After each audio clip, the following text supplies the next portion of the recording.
उत्तर प्रदेश के कौशाम्बी में मोहम्मद मोइन अहमद से छोटू पासी गलती से सट जाता है तो मोहम्मद मोइन अहमद उसको जाति सूचक शब्द कह के, उसको छोटी जाति का कह के, उसको दलित बता के उसके साथ प्रताड़ना करता है, उसको मारता है। तुरंत फोन मिलाता है सद्दाम हुसैन नाम का व्यक्ति 10-12 गुर्गों को लेकर वहां पर हाजिर होता है। सद्दाम हुसैन वहां का प्रधानपति है और उसके बाद सद्दाम हुसैन उस गरीब छोटू पासी को जो किराने का सामान लेने के लिए दुकान में गया हुआ था, उसको और उसके साथियों को सड़क पर पटक पटक कर इस प्रकार से मारता है, इस प्रकार से बेइज्जत करता है, जिस चीज को देखकर ना आपकी और हमारी रूहें सिहर जाएं। इस वीडियो को देखकर अगर आपके मन में थोड़ी सी भी जगह है कि पीडीए यानी कि पिछड़ा दलित एसोसिएशन जिस चीज को अखिलेश यादव स्थापित करना चाहते हैं, या फिर जय भीम जय मीम का नारा जो असदुद्दीन ओवैसी सीमांचल और बिहार जैसे इलाकों पर लगाते हैं ताकि वोट बैंक पॉलिटिक्स साधी जा चुकी, इन सारी चीजों की सच्चाई आपके सामने कुछ इस प्रकार से एक्सपोज हो जाएगी, जिस प्रकार से एक छोटा बच्चा हवाई मिठाई को देखकर सोचता होगा कि इसको खाकर तो पेट भर जाएगा, लेकिन जैसे वो आपके मुंह में जाता है विदिन अ सेकेंड वो पिघल जाता है। दोस्तों, छोटू पासी गिड़गिड़ाता रहता है, वो बेचारा गरीब है, वो बेचारा दलित है, वो बेचारा हिंदू है, यही तो उसका गुनाह था। वो हाथ जोड़ता है, गिड़गिड़ाता है सद्दाम हुसैन के आगे। सद्दाम हुसैन तो भाई ठहरा पैसा वाला, रईसदार,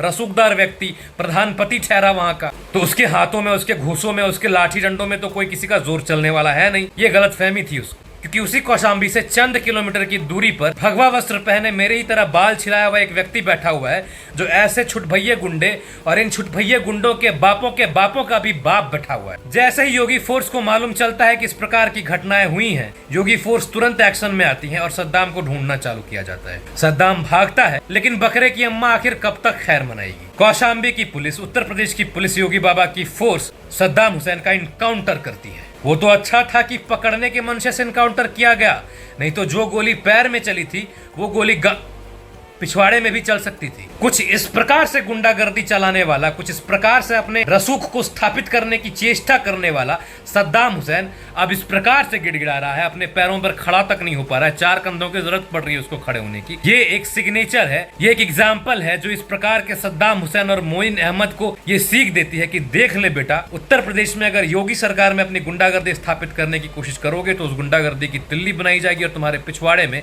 धुएं के समेत भर दी जाएगी। सद्दाम हुसैन के पास से एक लग्जरी कार, एक कट्टा पिस्टल, कुछ जिंदा कारतूस बरामद हुए हैं। अब देखना यह है कि योगी बाबा की फोर्स उस गाड़ी को, उस लग्जरी कार को सद्दाम हुसैन के पिछवाड़े को प्लाट बनाकर किस प्रकार से दौड़ाती है। दोस्तों, इसी प्रकार की फेक दबंगई का, खोखली गुंडागर्दी, रंगदारी का घटना उत्तर प्रदेश के काशी वाराणसी से सामने आई, जहां पर मोहम्मद निहाल और कुछ मौलवियों के गैंग ने एक 12 वर्षीय हिंदू बच्ची को 3 महीने पहले अगवा कर लिया। अगवा करने के बाद उस छोटी सी बच्ची का, उस माइनर बच्ची का निकाह एक मौलवी के साथ करा दिया। जब उस छोटी सी बच्ची के पिता को इस बारे में मालूम चला कि उसकी बच्ची को किडनैप करके उस बच्ची को जबरन निकाह करवा दिया गया, तो उसका पिता मोहम्मद निहाल के घर जाता और जाकर अपनी बच्ची के लिए लड़ता है। उसका पिता अकेला बेसहाय वहां पर जाकर लड़ता तो है, लेकिन वहां पर जो फोर्स होती है इन मोहम्मद निहाल और मौलवी जैसे लोगों की, उससे उसका पिता हार मानने को तैयार नहीं होता। उससे पिता को डराया धमकाया जाता है। उसके पिता को कहा जाता है कि ये 12 साल की बच्ची अब हिंदू नहीं रही, अब ये इस्लाम की हो चुकी है, इसका निकाह करवा दिया गया है और अब इस बच्ची को सौंपा नहीं जा सकता उसके पिता को। 200 लोगों की भीड़ ने उसके पिता को घेर लिया। उसके पिता को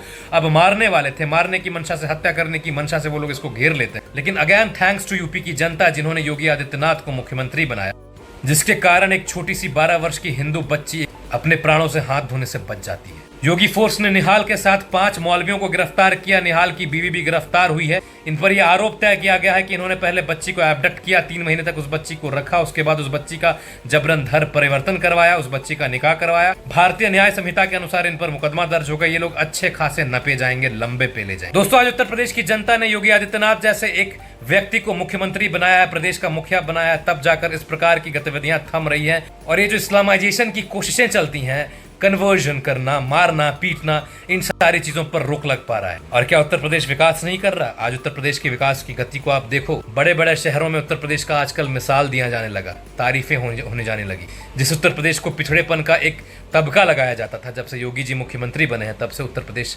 अब उत्तम प्रदेश बन के उभरा है। दोस्तों, इस वीडियो पर आपकी राय क्या होगी? कमेंट बॉक्स पर जरूर